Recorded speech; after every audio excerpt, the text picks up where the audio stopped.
반갑습니다.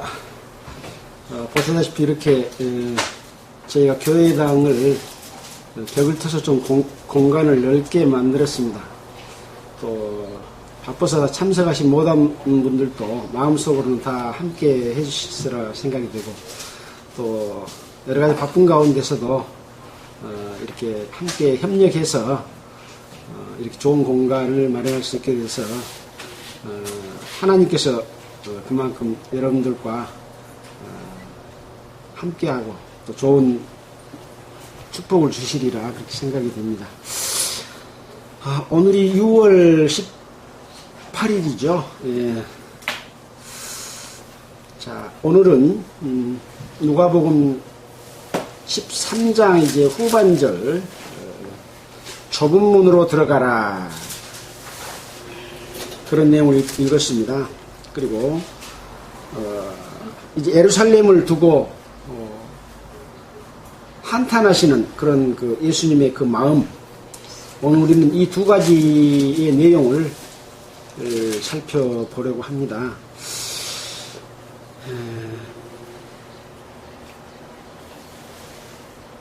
읽어가면서 그 내용을 보겠습니다. 누가복음 13장 22절. 예수께서 각 성, 각 추원으로 다니사 가르치시며 예루살렘으로 여행하시더니, 이제 예수님께서는 갈릴리에서부터 시작해서 하늘나라의 복음을 전파를 했습니다. 어떤 사람들이 이제 예수를 하나님의 자녀로 하시는 그 능력이나 또 구약성경의 예언된 말씀들을 보고 믿는 사람이 있었는가 하면, 또 반대로 여호와 하나님을 잘 믿는다고 했던 사람들은 예수님을 오히려 배척하고 예수를 올무에 걸려고 자꾸 잡아 죽이려고 하는 이런 모습들이 있었습니다. 그럼에도 불구하고 또 예수를 믿고 따르는 이 복음의 하늘나라의 복음의 역사는 계속 진행이 되고 있습니다. 예수님께서는 이제 갈릴리에서부터 시작해서 점점 예루살렘을 향해서 가고 있는 것이죠.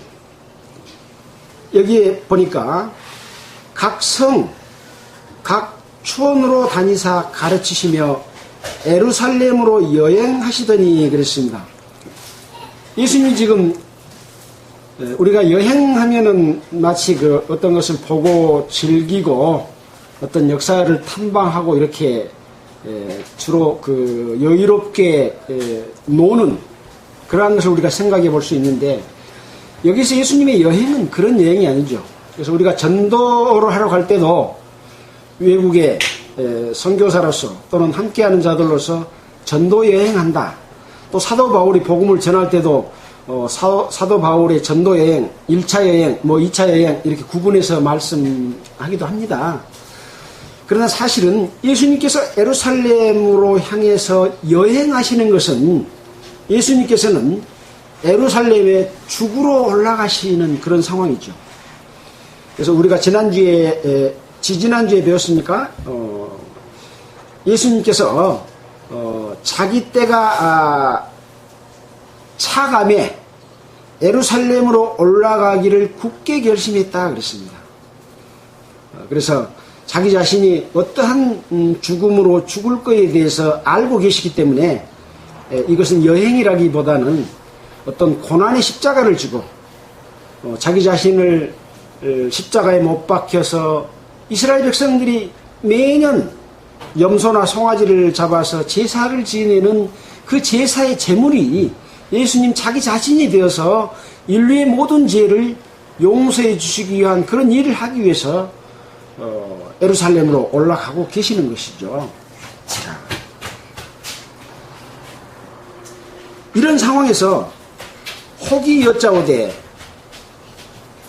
어떤 사람이라고는 지칭이 안 됐습니다. 아마 무리 가운데서 혹이 여짜오되, 주여 구원을 얻는 자가 적으니까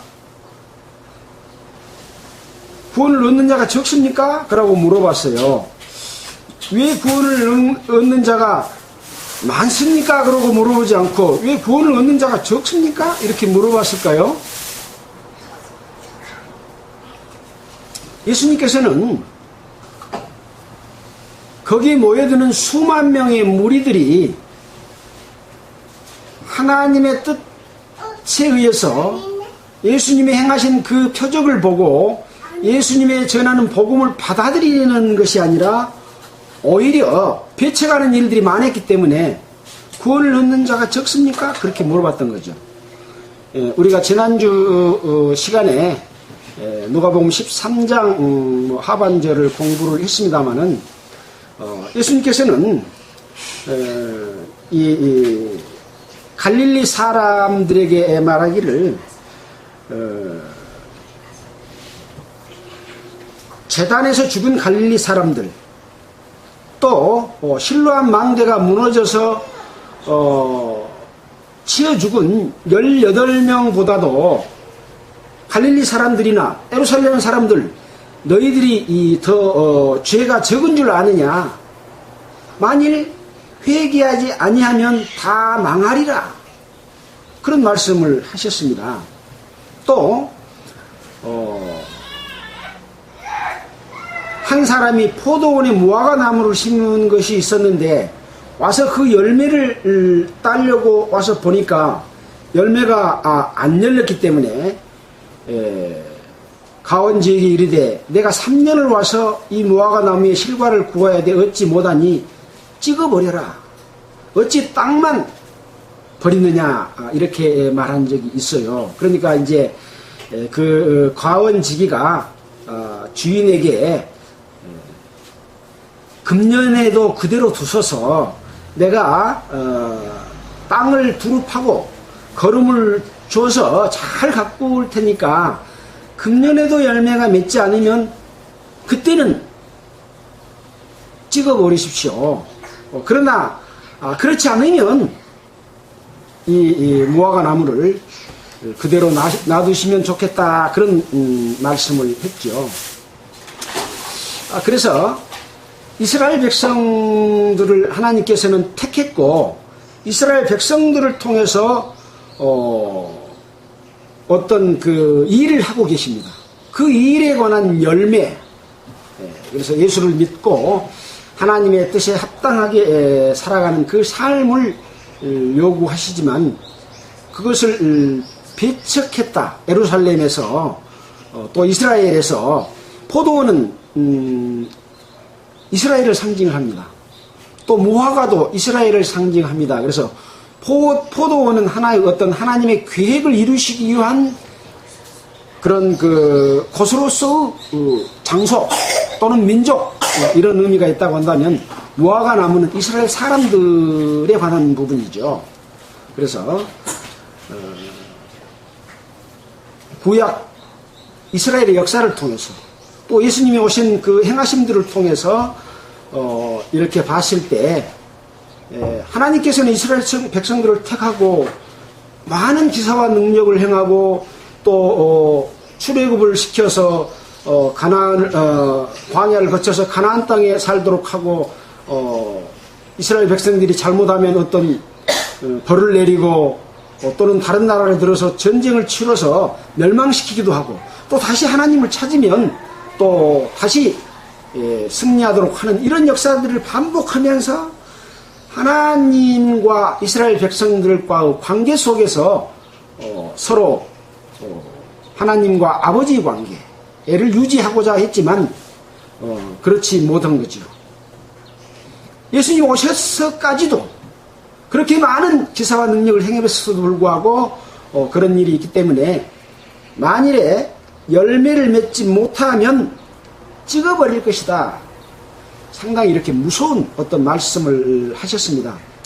그 다음에는 이제 안식일 날 회당에서 귀신 들려서 꼬부라져 가지고 펴지 못하는 한 여자가 있어서 이 여자의 그 병을 고쳐줬는데 그 회당장은 왜 안식일에 병을 고치냐? 6일 동안은 일을 해도 되니까 일을 하고 율법의 안식일 날은 거룩이 지키고 일을 하지 말라고 했는데 왜 예수님은 일을 하느냐? 라고 이제 예수님을 질책하는 그런 말을 했죠. 그러니까 예수님께서 이 외식하는 자들아, 너희가 안식일에 자기의 소나 나귀를 끌어내서 물을 먹이지 않느냐. 그런데 이 아브라함의 딸이 18년 동안 사단에 매여서 꼬부라져서 꼼짝을 할 수 없는 이렇게 매여있는 자를 물 먹이는 것이 아니라 그 사단에 매임에서 풀어주는 것이 잘못된 일이냐? 이렇게 이야기를 한 거죠. 합당치 아니하냐? 이렇게 말을 하니까 이 반대하는 자들이 그 말이 훨씬 더 맞잖아요. 나귀에게 물 주는 것, 또 소에게 물 주는 것이 중요합니까? 마귀에게 눌린 자를 풀어주는 것이 더 중요한 일입니까? 그래서 예수님께서는 안식일을 외식이나 모양으로 지키는 것이 아니라 하나님과의 관계 속에서 진정한 안식이 무엇인가를 알게 하기 위해서 안식일을 주신 것이죠.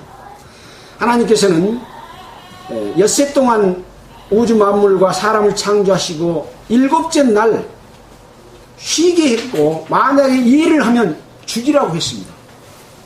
그만큼 안식이 중요하다고 하는 것이죠. 왜냐? 이 하나님과의 관계 속에서 안식하기 위해서 인간을 만든 거죠. 근데 진정한 안식이 무엇인지 모르고 사람들은 무언가를 태어나서 응애할 때부터 왜 웁니까? 뭔가 내하고 안 맞아. 불편해. 뭔가 더 바라는 것이 있을 때 울잖아요. 어린아이가 말을 못하기 때문에 배가 고프면 젖을 달라고 웁니다. 또 기저귀가 젖었으면 기저귀 갈아지라고 울잖아요. 또 몸이 아프면 웁니다. 왜? 표현하는 방법이 그런 방법이잖아요. 그래서 사람들은 자기의 어떤 만족을 위해서, 불편한 것을 위해서, 또 행복을 추구하기 위해서 수많은 수고를 하고 뭔가를 잡으려고 이렇게 노력을 많이 하고 있죠. 근데 하나님께서는 우주 만물을 창조할 때 우주와 만물을 다 창조하고 맨 마지막에 누구를 창조했습니까? 사람을 창조했잖아요. 그래서 이 사람으로 하여금 이 에덴 동산에 거해서 모든 생물들, 식물들, 이 모든 것을 이름을 다 짓게 하시고 그것을 다스리도록 했잖아요. 그러니까 한마디로 말해서 하나님이 해주신 곳에서 누리고 살면 되도록 하는 안식하고 행복한 그러한 삶을 살 수 있도록 해주신 것이죠. 근데 왜 안식을 잃어버렸습니까?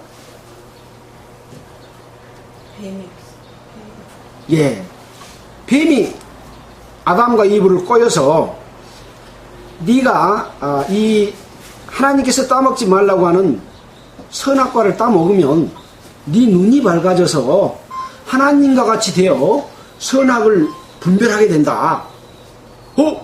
그래? 내가 이것만 따으면 하나님과 같이 돼? 이 마음이 뭐냐? 우주 만물 가운데 있는 모든 이 피조물은 질서가 있습니다. 태양을 중심으로 하는 태양계의 수많은 위성들이 돌아가고 있지 않습니까? 수, 금, 지, 화, 목, 토, 천, 해, 명왕성. 명왕성은 요새는 과학적으로 인정을 안 한다고 합니다. 이러한 위성들이 태양을 주위로 돌고 있습니다. 시속 1670km? 엄청난 속도로 돌고 있죠. 근데 자기 질서에 따라서 이대로 움직이는 거예요. 근데도 부딪힌 것이 없어요. 이런 질서가 깨지면, 힘의 균형이 무너지면 부딪혀가지고 전부 멸망해 볼 수밖에 없는 그런 상황이죠. 마찬가지로 하나님과 인간 사이에는 어떤 질서가 있습니다. 하나님과 천사들 사이에도 질서가 있습니다. 이 질서를 위반해서 지극히 높은 자와 비교리라, 내가 하나님과 같이 되겠다 하는 마음 때문에 하나님의 명령을 거역함으로 말미암아 누구를 따르게 됐냐?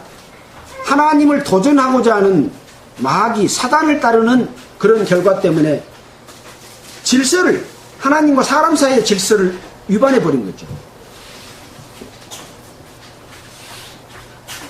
그래서 지금도 참으로 행복을 추구하고 없어지지 않는 영원한 가치를 추구할 때는 진리의 입각에서 어떠한 일을 하고 어떠한 삶을 살아갈 때 그 가치는 가장 귀한 것이 되는 것이죠. 그 진리를 위반하면 그것이 뭐가 됩니까? 죄가 되는 거예요. 얼마 전에 법무부 장관 그 후보로 이렇게 대통령이 추천한 사람이 자기가 마음에 드는 여자가 있어가지고, 모르겠어요. 좀 이렇게 사귀고 가까이 어느 정도 지낸지는 모르지만 그 사람의 이 호적을 갖다가 도장을 파가지고 자기가 혼인신고를 해버린 거예요. 이것이 이제 기록으로 아마 저쪽에서 소송을 제기해서 이것이 어떤 재판 과정을 거쳐서 기록으로 남아있어가지고 이번 그것이 들통이 났잖아요. 뭡니까? 정해진 대로 바른 순리에 따라서 했으면 서로 사귀고 우리 결혼하자 해가지고 혼인신고를 했으면 죄가 됩니까? 안 됩니까? 죄가 안 되잖아요. 근데 자기의 욕심을 추구하기 위해서 내 마음대로 어떤 한 사람의 그 의사나 이것이 결정이 아직 안 됐는데도 그냥 임의로 이런 해버린 거, 이것이 죄입니다. 이것이. 그래서 그런 잘못을 범한 것 때문에 이 진정한 안식이 없는 것이다. 그래서 근데 이런 삶은 뭐냐? 결국은 내가 결정해서 그런 것들을 위반하지만 이것을 지배하고 있는 아담을 꼬인 건 누굽니까? 뱀이잖아요. 뱀 속에서 누가 역사했습니까? 사탄이 역사했잖아요. 그래서 뱀, 용, 복, 마귀라 계시록에 보면 이렇게 되어 있습니다. 근데 이 마귀가 에덴 동산에서만 꼬인 것이 아니라 지금 우리 가운데서도 우리를 끌고 아침에 일어나서 저녁에 잘 때까지 질질질 긋고 다녀. 이거 해라 저거 해라 재밌게 해라, 술도 먹고 춤도 추고 놀아라 라고 그냥 끌고 다니는 거야. 나쁜 짓도 하게 만들고. 이것이 바로 에덴 동산의 질서를 어긴 것하고 똑같은 겁니다.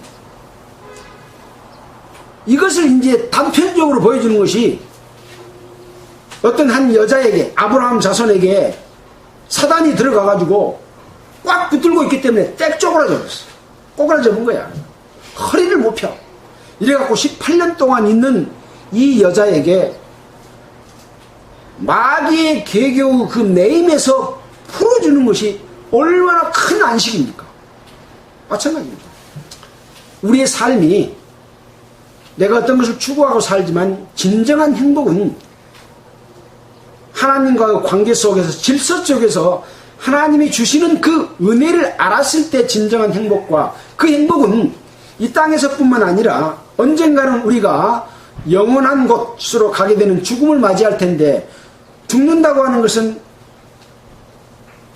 영혼과 육신이 분리된 것이라고 그랬잖아요. 그 영혼이 영원한 세상으로 갈 수 있는 그런 그 만족을 주는 것이기 때문에 반드시 진리 가운데서만이 그 가치가 하나님이 주시는 질서 속에서, 에덴 동산에서 우리가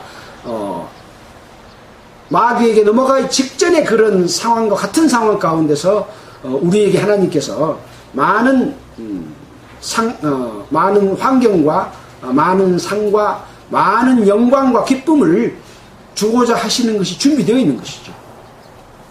자, 그래서 이런 그 말씀을 하시면서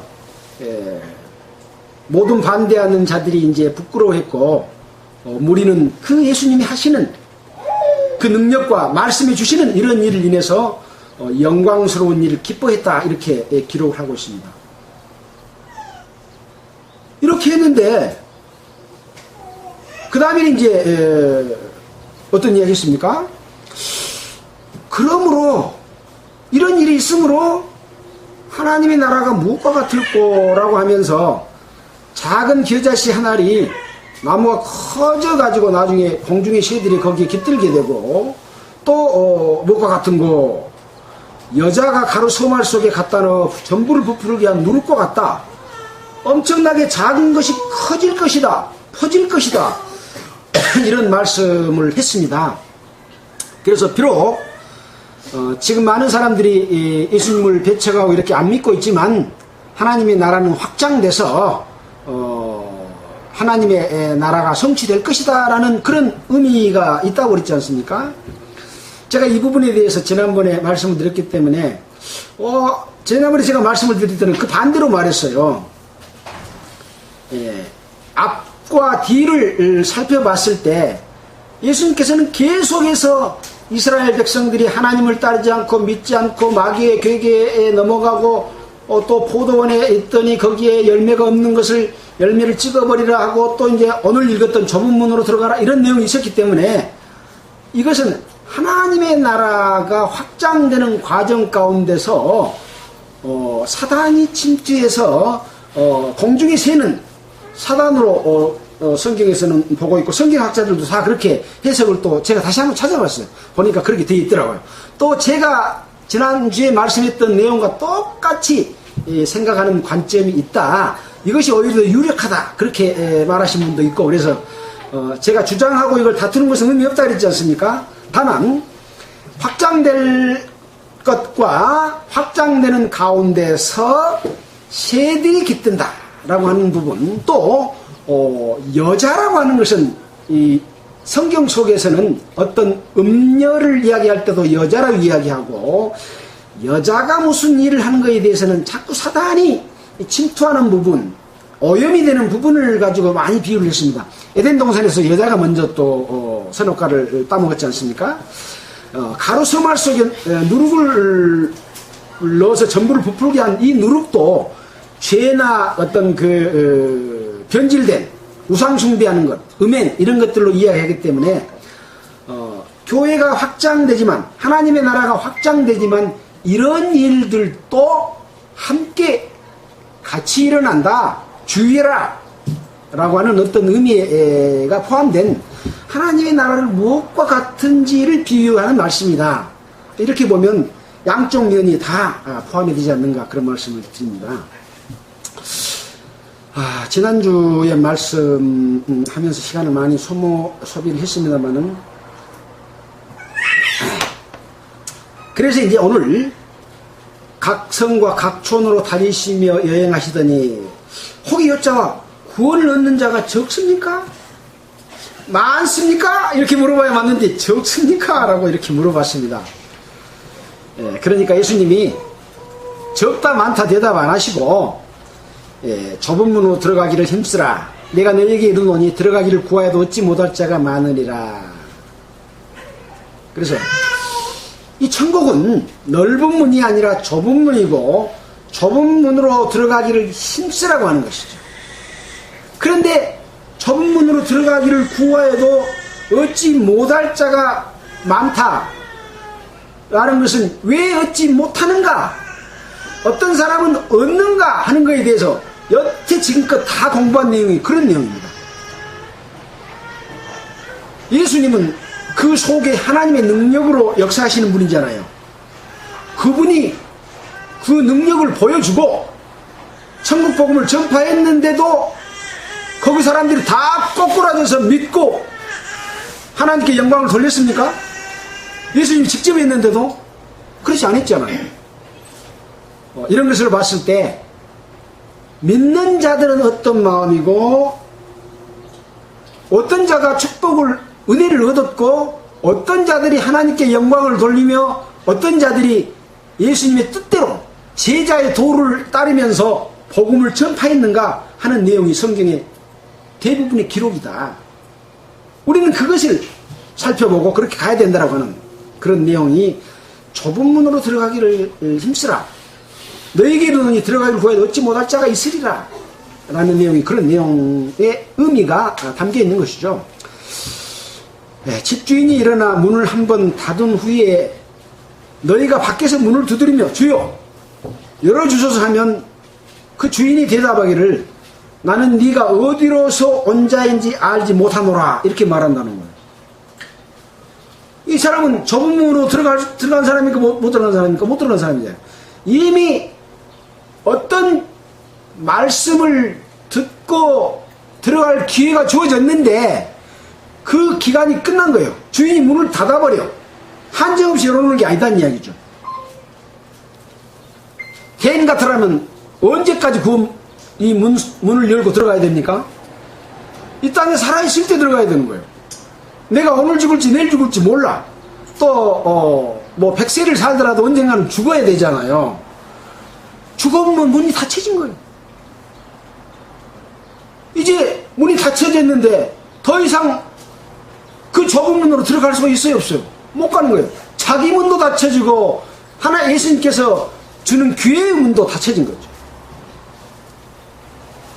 그래서 열어주셔서 하고 말하니까 하나님께서는 그 주인이 어디로서 온 자인지 알지 못한다 라고 말하면서 그때 너희가 말하되 우리는 주 앞에서 먹고 마셨으며, 그러니까 여기 주인은 예수님이다. 물론 예수님 속에는 하나님이 역사하시죠. 우리는 주 앞에서 함께 먹고 마셨으며 주는 또한 우리에게 길거리에서 가르쳤나이다 하니 또 그 주인이 이야기하되 너희에게 일러 가로되 나는 너희가 어디로서 왔는지 알지 못하노라. 행악하는 모든 자들아 나를 떠나라 라고 말하는 거죠. 무슨 일을 했는데 행악했다 그랬습니까? 우리는 예수님과 함께 먹고 마셨고 또 예수님은 우리를 가르치지 않습니까? 근데 그걸 같이 함께 했는데 예수님께서는 행악하는 자들아 라고 말하는 거죠. 뭘 잘못했을까요? 우리가 이 앞장에 10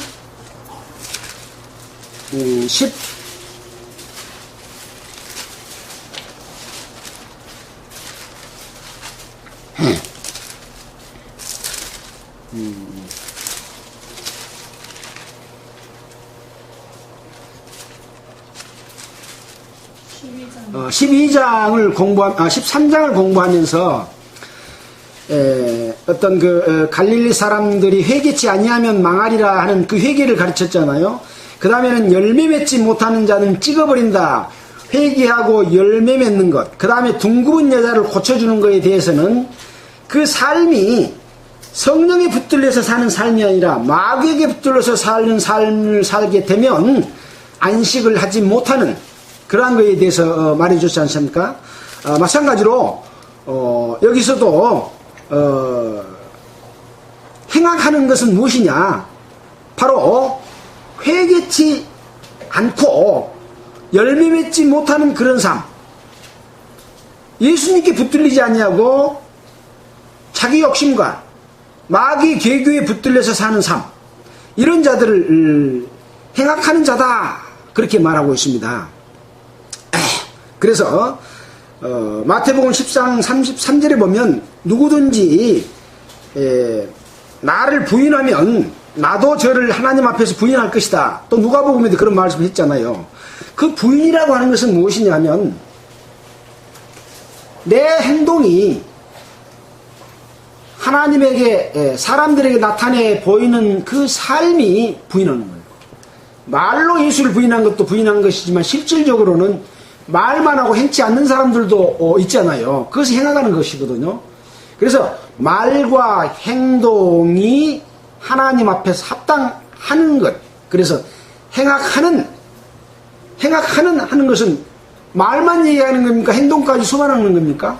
행동까지 수반하는 것이요. 그래서 행악하는 모든 자들을 가리켜서 말한다.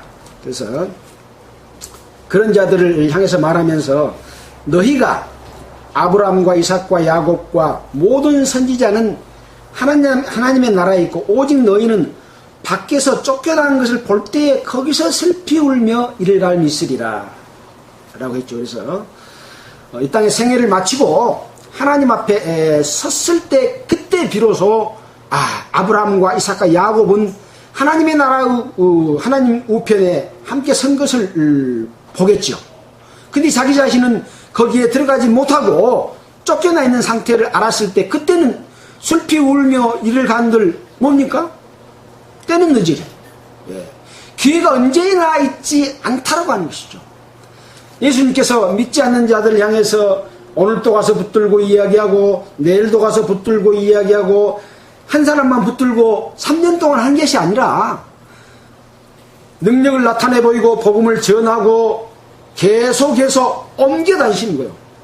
어떤 한 지역에 갔더니 병도 고쳐지고 또 하나님의 말씀도 전해주고 음식도 주고 하니까 예수님 딴 데 가지 말고 여기만 계시죠. 아니다. 다른 곳에서도 하늘나라의 복음을 전파해야 된다고 하시잖아요. 또 어떤 사람이 주님 제가 주님을 따라가겠습니다 하니까 아니다. 너는 오지 말고 내가 네게 행한 것을 각 처에 가서 상세하게 전파해라. 그렇게 이야기했잖아요. 그래서 기회는 항상 있는 것이 아니라 내가 믿을 수 있을 때만이 가능한 것이고 문이 닫혀져 버리면 그때는 내가 믿고자 해도 살아있어도 하나님이 어떻게 하신다고요? 이스라엘 백성들에게 그 마음을 강팍하게 해가지고 믿을 수 없는 마음으로 바뀌어버리는 거죠. 왜? 모든 사람에게 기회가 공평해야 되니까. 그래서 그 공평은 우리는 알지 못하지만 하나님께서는 그 공평을 이루어가고 계시죠. 시편이나 다른 성경에 보면 공의로우신 하나님, 공평하신 하나님, 심판이 바른 하나님 이런 내용에 대해서 많이 나와 있지 않습니까? 그거에 대해서는 우리가 염려할 것은 없습니다. 다만 내가 하나님께서 주시는 그 기회 안에 좁은 문으로 들어가야 된다고 하는 것이죠. 그래서 기회가 지나간 이후에 문이 닫힌 다음에는 이미 늦다라고 하는 것을 보고 이런 말씀이 얼마나 두려운 말인가. 오직 너희는 밖에 쫓겨난 것을 볼 때 거기서 슬피 울며 이를 간다.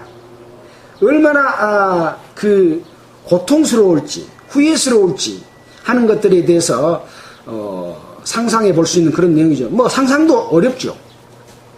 자, 29절입니다. 사람들이 동서남북으로 붙어와서 하나님의 나라 잔치에 참석하리니 보라 나중된 자로서 먼저 될 자도 있고 먼저 된 자로서 나중될 자도 있느니라 하시더라. 그래서 이스라엘 백성들을 먼저 택했고 예수님께서는 자기 고향에서부터 예루살렘으로 이렇게 복음을 전해갑니다.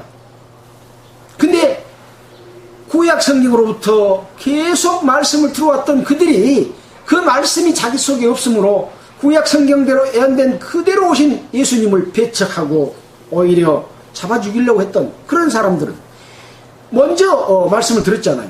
또 예수님 오실 당시에도 말씀을 먼저 들은 자들도 돌이키지 않으면 나중 듣는 자.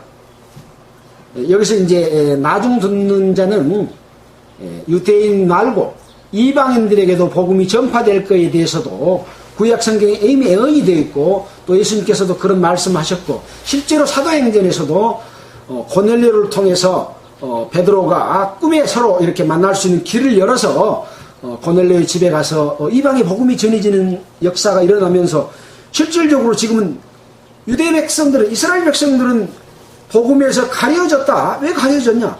직접 와서 이렇게 말씀을 전했고 구약 성경을 통해서 하나님이 보여줬고 했는데도 자꾸 배척했기 때문에 그 눈을 어둡게 하고 그 길을 어둡게 하고 소경이 되게 만들고 귀머리가 되게 만들고 문둥병자 죄를 지어도 하나님 앞에 죄를 모르는 그런 인간들로 바뀌어버린 것이죠. 근데 이방인들은 그 말씀을 듣고 얼마나 많은 사람들이 예수를 믿습니까? 그래서 그런 것들을 교훈해주는 그런 내용이다. 그래서 먼저 된 자로 나중된 자도 있고 나중된 자로 먼저 될 자도 있다, 이런 말씀을 하셨습니다. 그래서 그 이후에 이제 31절에 보면 곧 그때 어떤 바리새인들이 나와서 이르되 나가서 여기를 떠나소서, 헤롯이 당신을 죽이고자 하나이다. 지난번에 그런 말씀을 드렸죠. 헤롯은 그때 당시는 이스라엘 나라는 로마의 통치를 받고 있는 그런 시대였기 때문에 로마에서 빌라도를 총독으로 세우고, 또 이 빌라도가 또 이 헤롯 왕을 또 이스라엘 백성 이런 그 왕을 세워서 이스라엘 백성을 통치하는데, 그 헤롯이 예수님을 죽이고자 한다 하고 어떤 사람이 이제 어떤 바리새인들이 예수님께 그걸 알려주면서 여기를 떠나십시오라고 말을 했습니다.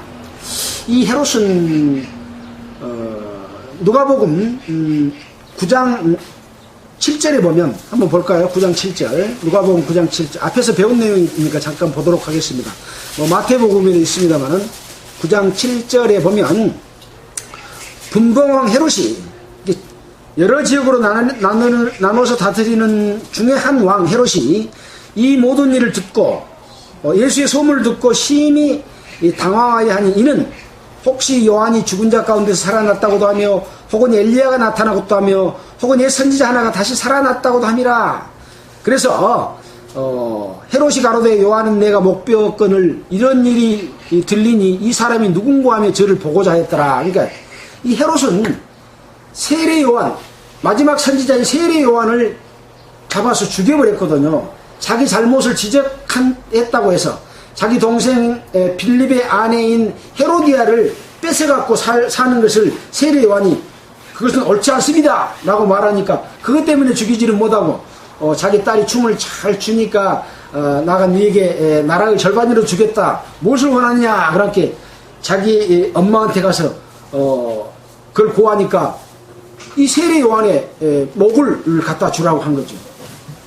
헤로디아와 이 헤롯 왕을 잘못됐다고 지적하니까. 그래서 이제 그 세례 요한을 죽였는데 예수님이 그런 또 기사와 능력을 행하니까 세례 요한이 다시 살아났다, 이렇게 생각하는 거예요, 헤롯이. 또 사람들도 그렇게 보는 사람들도 또 있다고 하고, 또 어떤 선지자 중에 한 사람이다, 엘리야가 다시 왔다, 이렇게 말하니 이 헤롯은 자기가 죄를 지어놓은 것은 있고 얼마나 두려웠겠습니까?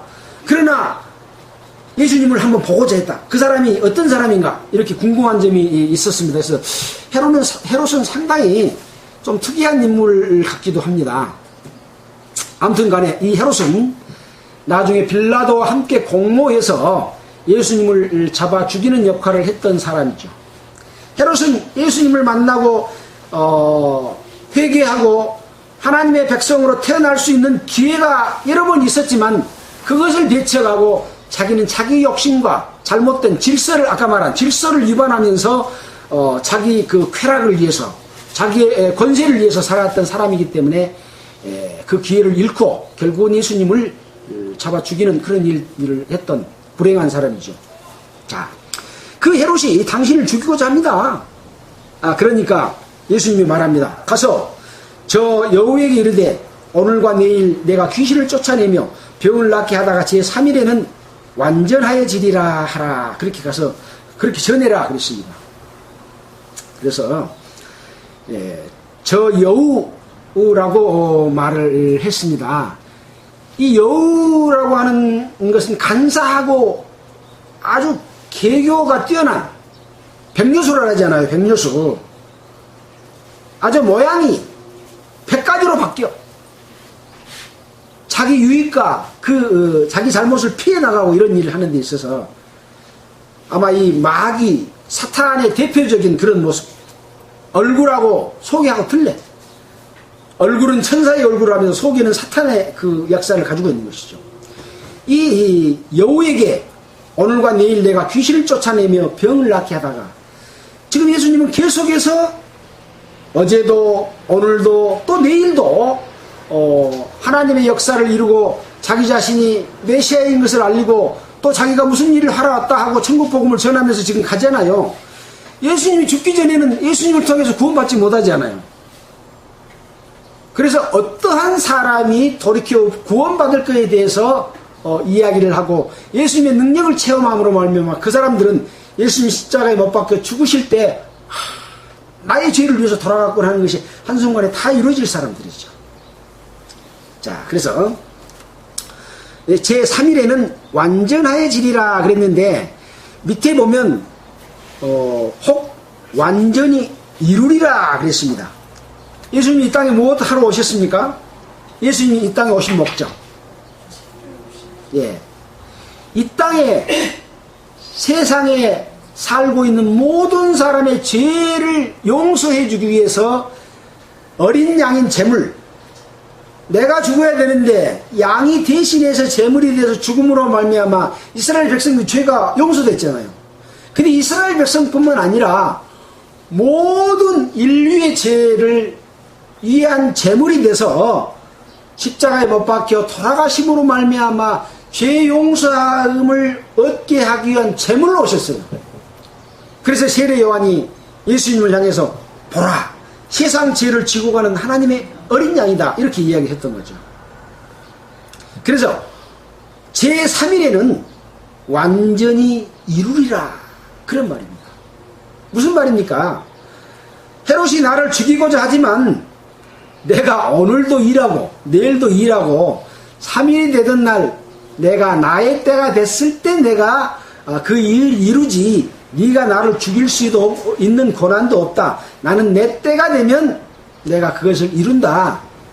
조금도 헤롯의 그런 왕권에 대해서 두려워하지 아니하고 자기 때가 됐을 때 나는 내 목적을 이루기 위해서 죽으러 온 사람이기 때문에 죽게 될 것이다.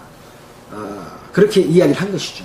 그래서 여기 오늘과 내일 이런 뜻이 오늘날도 원어적으로 보면 그런 뜻이랍니다. 그래서 계속해서 하나님의 역사는, 예수님인 이 역사는 이루어진다라고 하는 그런 의미입니다. 그래서 33절에 보면 그러나 오늘과 내일과 모레는 내가 갈 길을 가야 하리니, 갈 길을 가야 하면 어디로 가겠습니까? 예루살렘으로 가는 거예요. 그래서 그 뒤에 보면 선지자가 예루살렘 밖에서는 죽는 법이 없느니라.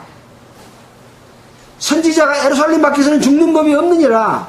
그래서 예수님께서는 예루살렘에서 올라가셔서, 왜 예루살렘에 올라갑니까? 이스라엘 백성들이 어디서 제사 지냅니까? 안식일날 여러 지역에서 염소나 송아지를 끌고 옵니다. 또 비둘기를 사가지고 옵니다. 재물을 사가지고 예루살렘으로 오잖아요. 예루살렘에서 그 양이나 염소를 잡아서 제사를 지내는 거예요. 그래서 예수님 자기 자신도 예루살렘에 올라가서 돌아가실 것에 대한 그런 말씀이죠.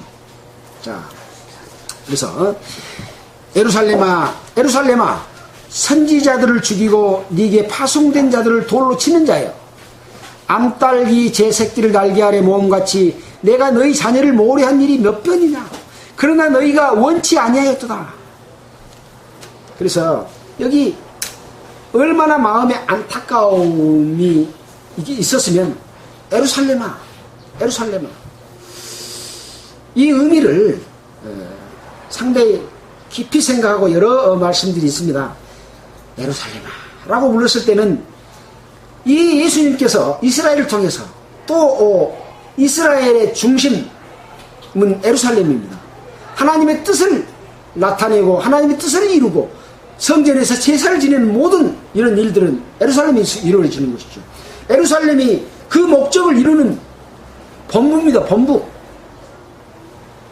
우리나라 수도가 서울이어서 서울에 청와대가 있고 청와대에서 모든 우리나라의 일을 하는 것처럼 예루살렘은 그런 본부죠. 근데 이 하나님의 뜻을 이루는 예루살렘이 누구의 본부가 지금 되어 있습니까? 유대 종교 지도자들의 본부가 되어 있는 거예요.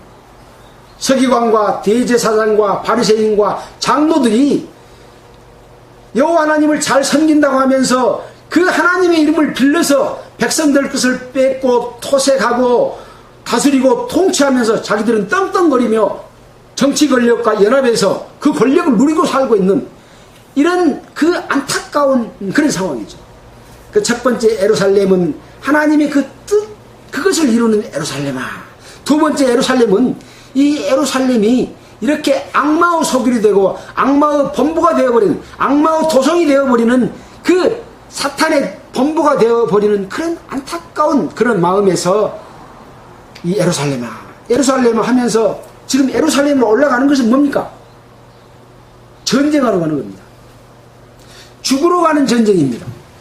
왜냐? 죽음으로써 모든 사람을 대신해서 내가 죽어주면 누가 살아납니까? 모든 사람이 죄 없이 함을 받고 살아나는 것이죠. 그래서 죽음으로 승리하신 분은 예수밖에 없습니다. 근데 죽음으로서 끝나버렸으면 그 승리가 아니죠. 3일 만에 다시 부활함으로 말미암아 완전한 승리, 죽음이 다시 없는 승리. 예수님만 그런 것이 아니라 우리도 함께 예수님과 십자가에 못 박였고 함께 장사됐고 함께 일으키심을 받았느니라 하고 에베소서, 로마서 여러 군데서 예수님과 함께 죽었다고 말하잖아요. 예수님이 죽을 그 죽음의 자리에 우리는 그때 태어나지도 않았지만 예수님은 영원한 속죄의 제물로 드리면서 우리 모든 사람을 그 안에 포함시켰습니다.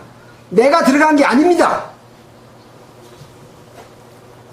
그래서 너희는 너희 자신을 산자로 여길지어다. 오, 해놓으셨구나. 아, 내가 살아났구나. 여기는 거예요.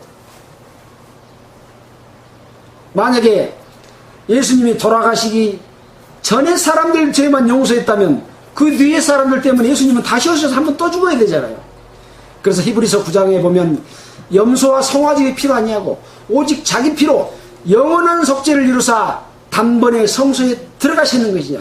다시 죄를 위하여 제사 드릴 필요가 없느니라. 다시 제사 드릴 필요가 없이 한 번 제사를 드리고 그 효과는 영원히 이런 제사를 드린 겁니다. 예. 그렇기 때문에 예루살렘아, 예루살렘아, 선지자들을 죽이고 내게 파송된 자들을 돌로 치는 자여, 암딸기 제 새끼를 날개 아래 모험같이 내가 너희 자녀를 모으려 한 이 몇 번이냐. 그래서 여기 이제 관주로 그 모세의 노래를 관주로 제시를 해놨습니다. 모세가 이스라엘 백성들에게 하는 노래 가운데 수없이 이스라엘 백성들을 구원해주고 또 떠나면 구원해주고 하는 그런 그 노래를 이렇게 써놓은 그런 내용입니다. 그래서 또 다른 또 관주를 또 제시해냈는데 보면 포도원의 비유 마태복음 21장 35절이라고 딱 관주 지읒 해가지고 써놨습니다. 그 뭔 내용이 있는가 잠깐 보고 가겠습니다. 시간이 없습니다만은 21장 35절 마태복음이죠.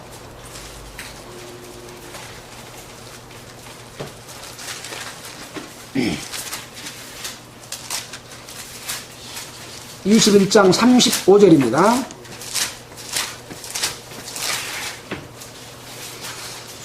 33절부터 보면은 포도원 농부의 비유인데 한 집 주인이 포도원을 만들고 산울을 두르고 즙 짜는 기계를 만들고 포도즙을 짜는 기계도 만들고 농부들에게 세를 주고 갔는데 이제 세를 받으려고 오니까 이 농부들이 이 종들을 잡아 죽이고 하나는 심히 때리고 그래서 또 더 많은 종을 보내니까 이번에도 또 잡아 죽이고 심히 때려서 그래서 이제 이 주인이 자기 아들을 보내면 안 그랬지 세를 주겠지 하고 아들을 공경하리라 라고 보냈더니 이 농부들이 자기들끼리 말하되 자 이제 아들이 왔으니 아들까지 잡아 죽여버리면 이 모든 그 포도원 자체가 우리 것이 되지 않겠느냐 하고 아들까지 잡아 죽여버린 거예요.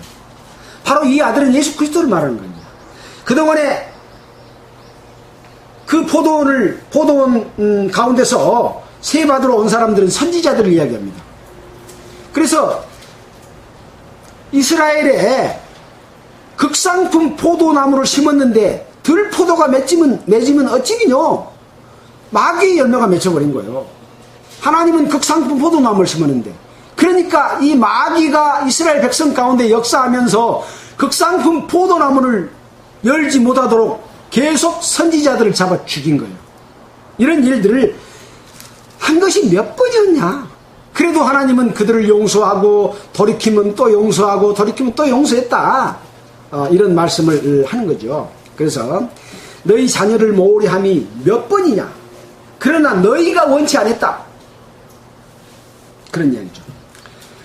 예수 그리스도의 복음이 전 세계에 이렇게 많이 퍼져 있습니다. 또 우리 고흥에만 하더라도 얼마나 많은 이 시간에도 예배당에서 예배를 드리고 있습니까? 그들이 진정으로 하나님 앞에 돌이켜서 죄사함을 받고 하나님의 자녀가 되는 자가 몇 명이겠습니까? 그래서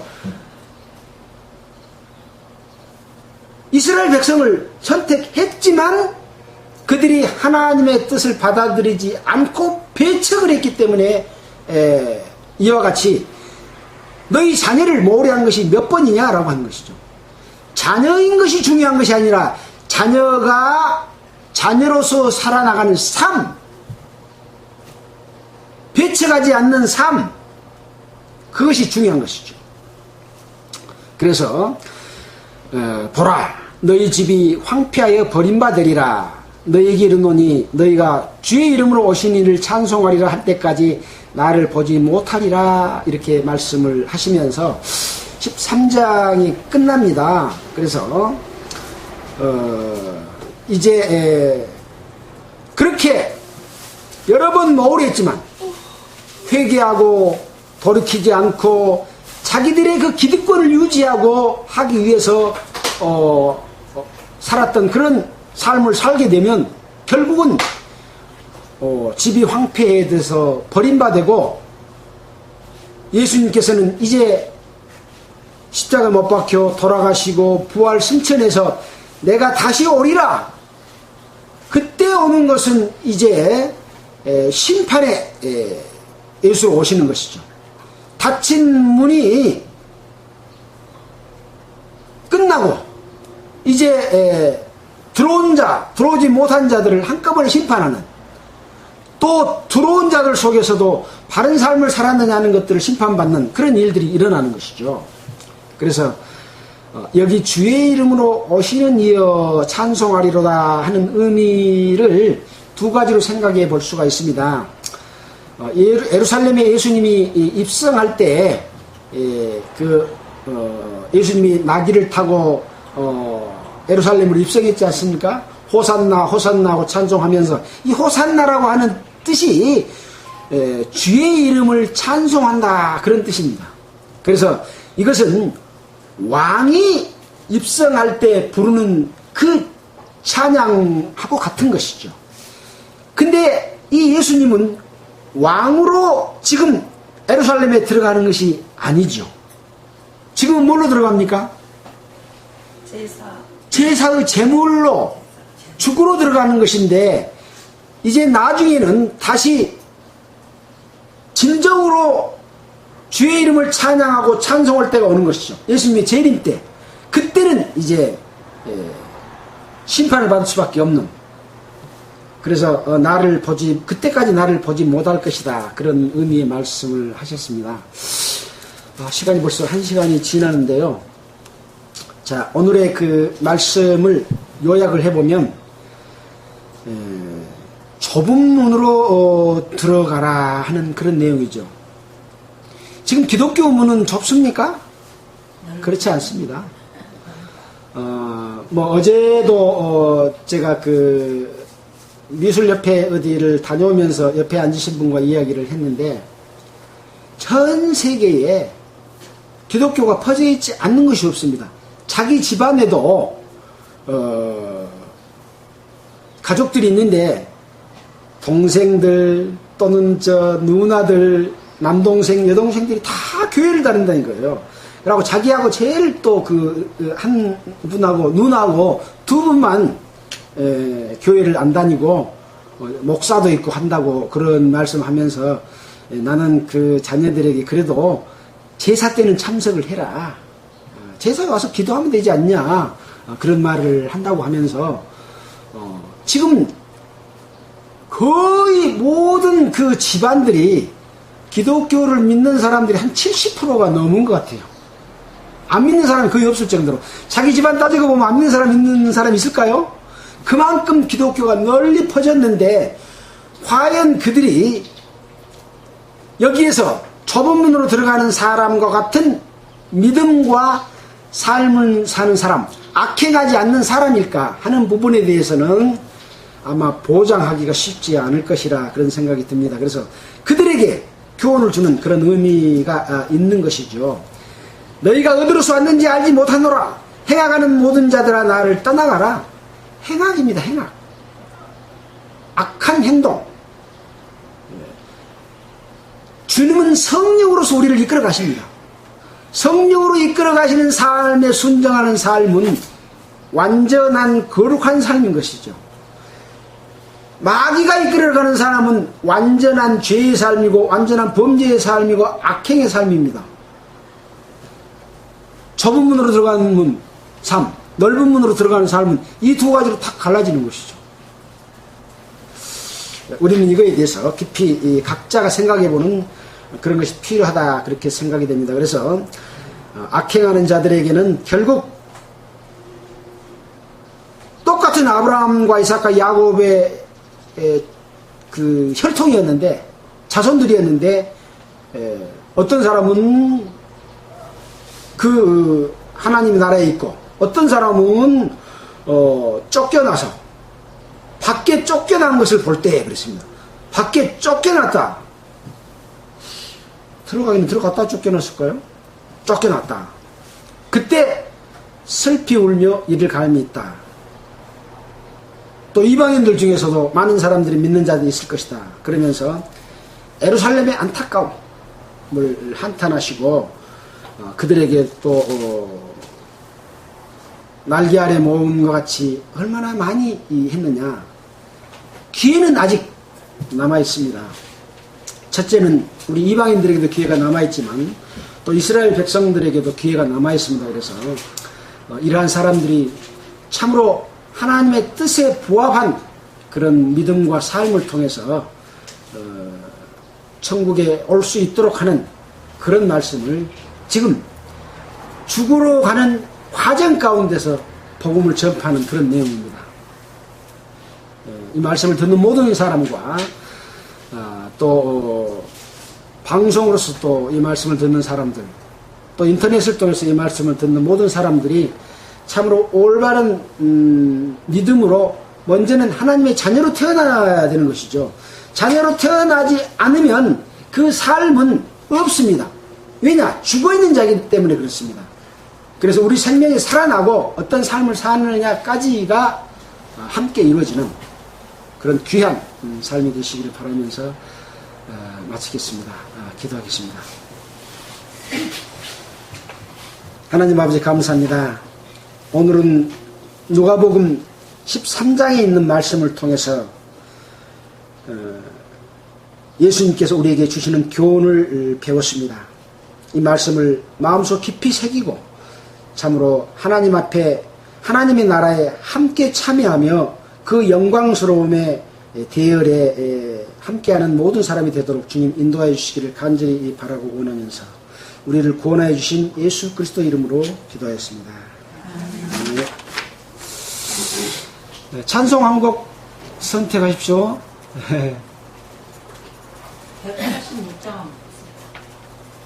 186장이요.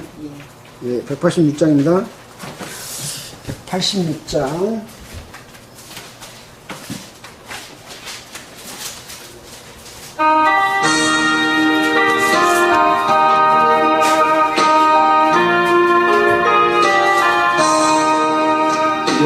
예수의 불효를 정하고 청하다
주소서